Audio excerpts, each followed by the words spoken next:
Well, let's go. The journey of 10,000 steps begins with the first step.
एक second.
It's very hard to make a choice when you don't know where it will lead.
Sometimes it's hard to choose the right path, but don't be afraid. You can always repeat. We learn from our mistakes.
There is something strange going on with this world, though there has always been something wrong with it. What everyone clung to, the stability, has been shaken. Maybe this is a chance for me.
Sometimes it's hard to choose the right path, but don't be afraid. You can always repeat. We learn from our mistakes.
Sometimes it's hard to choose the right path, but don't be afraid, you can always repeat. We learn from our mistakes.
If you want to go quickly, go with friends. If you want to go far, go alone.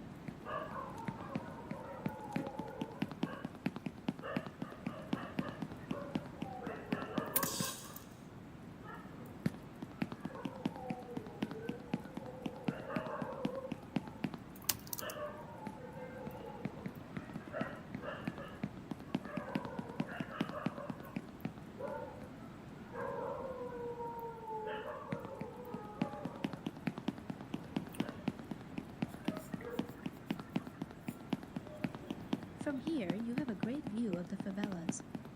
This is where everyone lives in poverty, which is hard to get out of. This is where my whole life and the lives of my goddamn parents have been.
Your friends are there.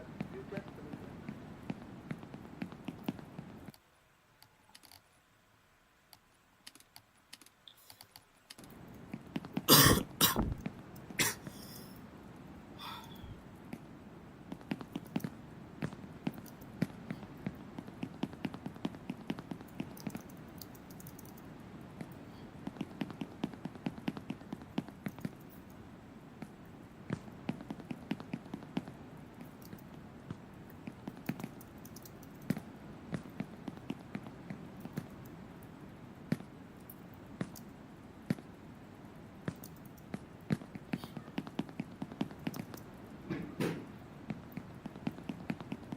To get to the new one, you first have to make a jump and get off the ground, not knowing what the future holds.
fellas.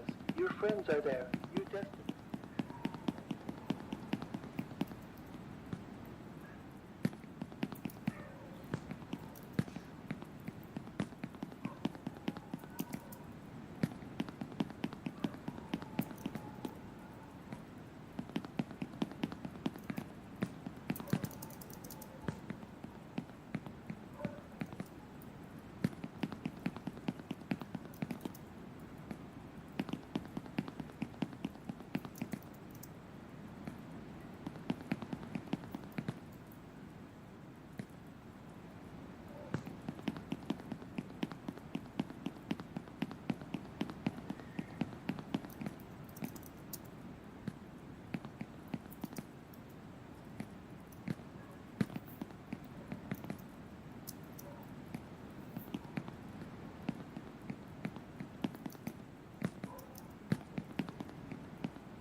My father worked here as a driller, and he always smelled of fuel oil. I was afraid of him and hoped that one day he wouldn't come back from work. He drank a lot and often beat my mother and me, but that's in the past. You'll never make it to the top. You'll never make it. You bastard. Oh, I'm still scared of him.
Sometimes it's hard to choose the right path, but don't be afraid. You can always repeat. We learn from our mistakes.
There's no feeling more intense than starting over.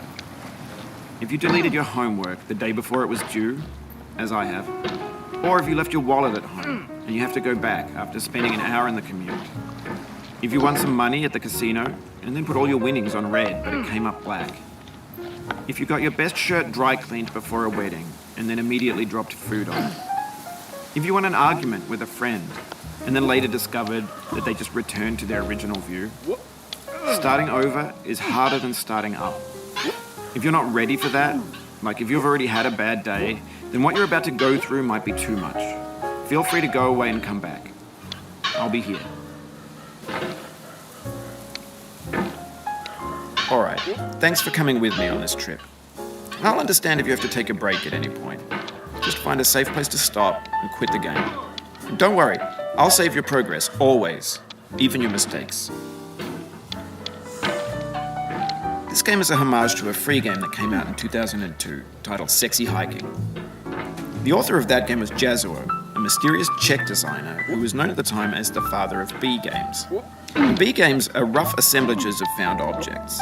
Designers slap them together very quickly and freely, and they're often too rough and unfriendly to gain much of a following. They're built more for the joy of building them than as polished products.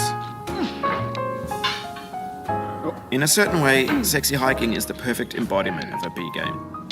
It's built almost entirely out of found and recycled parts, and it's one of the most unusual and unfriendly games of its time. In it, your task is simply to drag yourself up a mountain with a hammer. And that act of climbing, in the digital world or in real life, has certain essential properties that give the game its flavor. No amount of forward progress is guaranteed. Some cliffs are too sheer or too slippery. And the player is constantly, unremittingly in danger of falling and losing everything. Anyway, when you start sexy hiking, you're standing next to this dead tree that blocks the way to the entire rest of the game.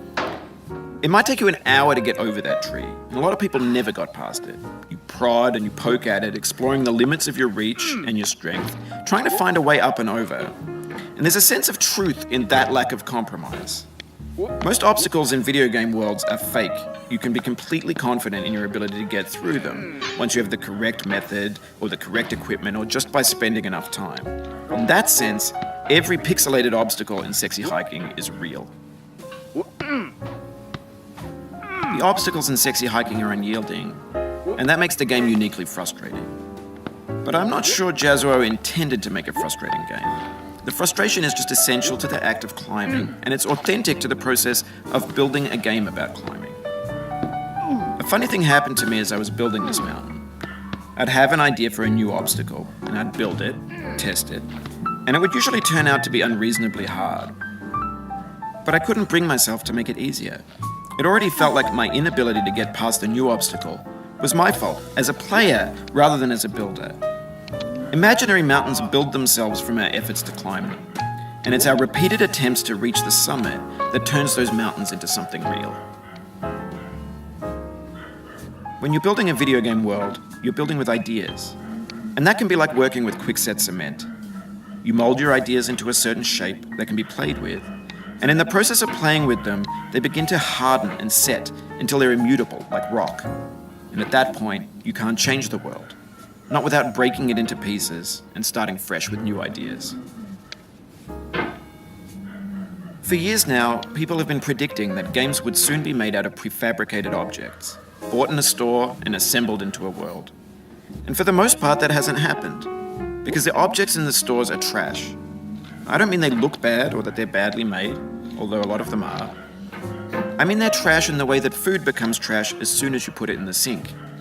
Things are made to be consumed and used in a certain context, and once the moment is gone, they transform into garbage. In the context of technology, those moments pass by in seconds. Over time, we've poured more and more refuse into this vast digital landfill that we call the internet. It now vastly outnumbers and outweighs the things that are fresh and untainted and unused. When everything around us is cultural trash, trash becomes the new medium, the lingua franca of the digital age. And you can build culture out of trash, but only trash culture. B games, B movies, B music, B philosophy. Maybe this is what digital culture is. A monstrous mountain of trash, the ash heap of creativity's fountain. A landfill with everything we ever thought of in it. Grand, infinite, and unsorted. There's 3D models of breakfast, Gen X's fanfic novels, scan magazines, green screen Shia LaBeouf, banned snuff scenes on LiveLeak. Facebook's got lifelike bots with unbranded adverts and candid shots of Kanye and Taylor Swift mashups, car crash epic failed GIFs, Russian dashcam vids, discussions of McRibs, discarded, forgotten, unrecycled, muddled, rotten, untitled. Everything's fresh for about 6 seconds, until some newer thing beckons, and we hit refresh. And there's years of persevering, disappearing into the pile, out of style, out of sight. In this context, it's tempting to make friendly content that's gentle, that lets you churn through it but not earn it. Why make something demanding if it just gets piled up in the landfill, filed in with the bland things? When games were new, they wanted a lot from you. Daunting you, taunting you, resetting and delaying you. Players played stoically. Now everyone's turned off by that. They want to burn through it quickly, a quick fix for the fickle, some tricks for the clicks of the feckless. But that's not you, you're an acrobat. You could swallow a baseball bat. Now I know, most likely you're watching this on YouTube or Twitch, while some dude with 10 million views does it for you, like a baby bird being fed chewed up food. That's culture too. But on the off chance that you're playing this, What I'm saying is, trash is disposable, but maybe it doesn't have to be approachable. What's the feeling like? Are you stressed? I guess you don't hate it if you got this far. Feeling frustrated?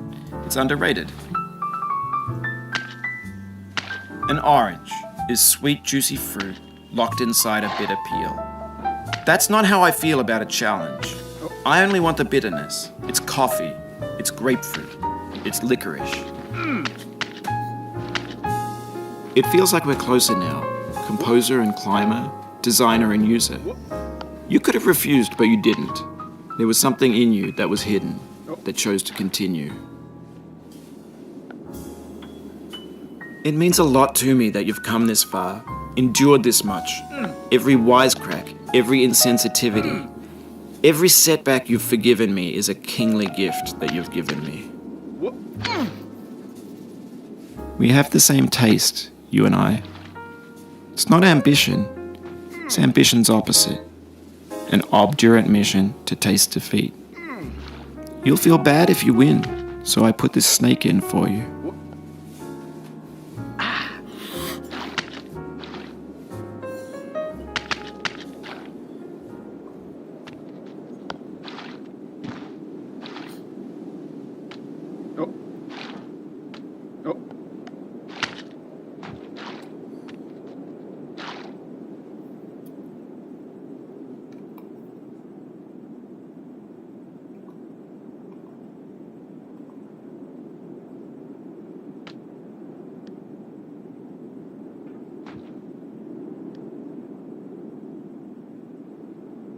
Whoop.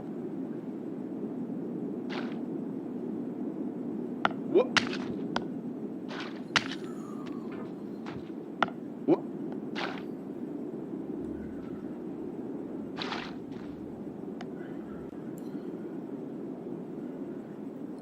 Whoop.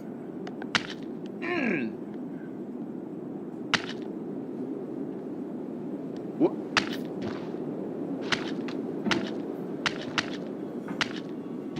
Have you thought about who you are in this? Are you the man in the pot, Diogenes? Are you his hand? Are you the top of his hammer? I think not. Where your hand moves, the hammer may not follow, nor the man, nor the man's hand. In this you're his will, his intent, the embodied resolve in his uphill ascent. Now, you've conquered the ice cliff, the platforms, the church, and the rectory, the living room and the factory, the playground, the construction site, the granite rocks, and the lakeside. You've learned to hike. There's no way left to go but up, and in a moment I'll shut up. But let me say, I'm glad you came. Whoop. Whoop. Oh. Oh. I dedicate this game to you, the one who came this far. I give it to you with all my love.